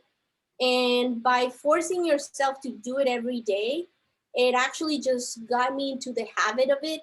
That was 2015. 2017, my project was all sorts of miniature different plants that I show you some of those. So I have over 50 something because I made one a week. Then now last year in November, so I've been engaging into painting because, you know, I mean, my day job, I'm a scientist at a pharmaceutical company. That's what I do for a living, and it takes most of my day. Sometimes I can't come home and paint. I'm too tired, you know, you gotta make dinner, take care of everyday stuff. But when I force myself to do something into a small piece of paper, you just sort of like put you in the mode of like, okay. And at the beginning, I'm always like, oh, what did I sign up myself for this? I didn't want to do it. But once you're doing it, relaxes from the stress of the work and everything. And this latest one that I did was this collection. What I did was to cut the watercolor paper, like using a Cricut machine, that it will cut it in this shape, like a stamp. And then I didn't even need to think. There's already a list of prompts, right? All the flower states of the US. And then that was even easier to get me started. So it was just, I would just look for a picture of a flower, let's say for Washington State, the Pacific rhododendron, or for Texas, the blue bonnet, and then just do this every day. So whenever I find myself in a little block where I'm really busy because of work and I don't have time to paint, or I don't have a little project going on, what I do is I put myself these little goals of paint this miniature, whatever topic for one every day. And then that sort of gets me going. And I feel like I always tell my story to motivate everybody. Don't think that I started painting like this. I will have to repeat and repeat and repeat my paintings. But by pushing myself to do this, these little things, it was harder. And I see the comments, it's harder to do something with details. Actually, the smaller you do it, the more control you have with the water. Because I actually use these brushes that are so tiny that you cannot even see probably, are so tiny that I have so much control over the water. So somehow it makes it easier. And there's gonna be a little details here that I don't like, but because it's so tiny, you don't see them and it just makes an overall nicer picture. So it's just a way that I like to practice. Now I've been doing some more. And for example, this map that I show you at the beginning of Mexico, since it's built out of tons of miniatures, this actually took me a couple months to get done because I will spend maybe 1 to 2 hours on each of these plants, depending on the detail. So this was actually a big project. It looks like a small painting, but it was a huge amount of work. Also, I had to do the research, finding the scientific names. Actually, I had to go into scientific papers, trying to find out which ones are actually native to Mexico. There's a lot of plants that we have the idea that are native to a particular country, and in the end, turns out they were native, some of them were native to Peru, and other parts that wasn't Mexico because, you know, there were no divisions. So not only it's the process of painting, but a little bit of the research behind of what it means. I like to reference a lot of my paintings to actual scientific papers. I mean, that just comes from my background that I did in a PhD in biological sciences, and I like to integrate it some of it in a little bit like this. Well, that's amazing. Very inspirational. You would never know you've only been painting in watercolor for about 6 years. Really? Yes, yes. Before, no, I wouldn't draw to even like stick figures, but it's just like, you know, trying to get to it. There's gonna be, I mean, actually, I'm gonna share this. Even to get to this painting with you guys, I did a lot of tests. Wow. So this is my way to tell you, because the first one, you're not completely happy with it, doesn't mean you're not good at it. There's a phrase of an artist that I follow that says, we can all be artists. It's just that step. We all have good taste and we all have good ideas. But when we're starting to practice, our manual skills are not at the level of our ideas. So we get disappointed very easily. But if we just keep doing it, you see how many paintings, and you see they're all different.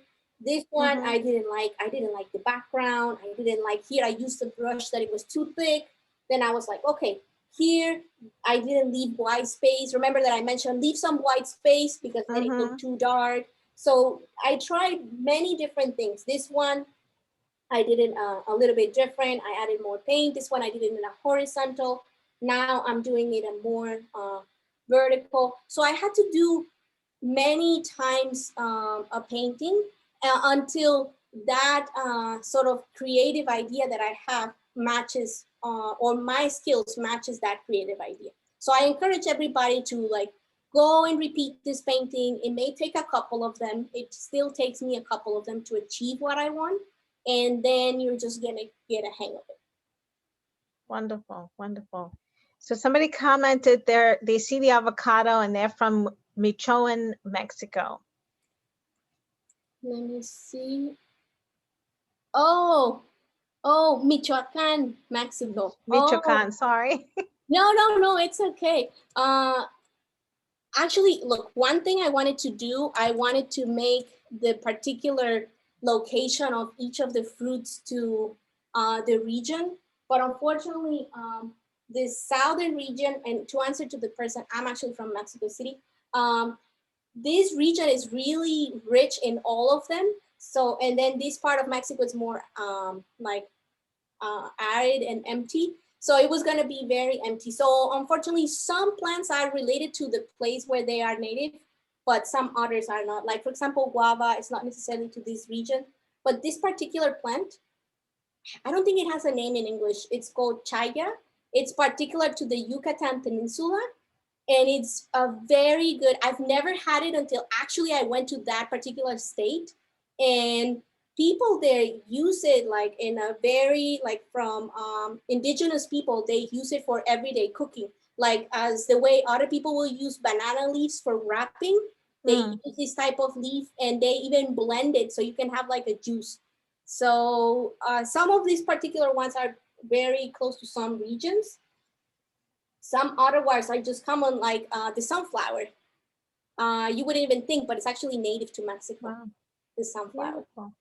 And then one last question. Somebody wanted to know if you do nature journaling, since that seems to be so popular. Yes, yes. I try to do it. Sometimes I'm gonna be honest, it's a little bit hard for me because when I go out, I go out with like friends or my husband. So when there's more people that are not necessarily painting, you want to move it along and walk with other people. I keep a lot of sketchbooks, and what I do for that, because sometimes for watercolor, I like to sit down and do it more properly. What I've been finding that it's fun for sort of more journaling, and I also did it for birds. If you go into my website, I actually created a little bit of a bird journal. This was specifically for kids to teach them how to take notes in that sense. So what I use this kind of like the pencils that teachers used to use, that is one side red, one side blue. And if I'm sort of like on site or something and I want to take I take a reference photo, and then I make a sketch with these just sort of color pencils.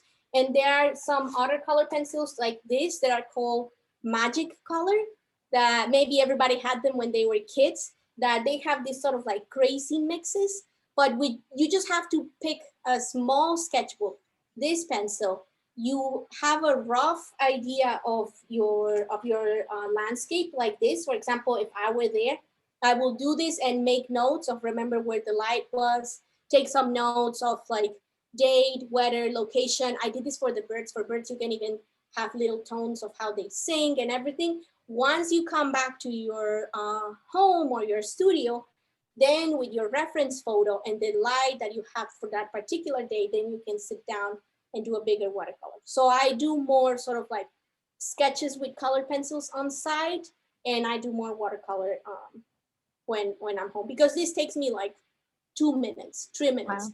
So I can do it while standing up, and then everybody can keep walking, especially if you go in a group, right? All right, this is really the last question. Yes. Somebody wants to know what you use the $100 brush for. Oh, I think I have it here. So some of these, I can show you these ones. These ones are some of my most expensive brushes until I discovered these ones that I were really nice. So there's this brand called Isabe, and actually the brush is called Kolinsky brush.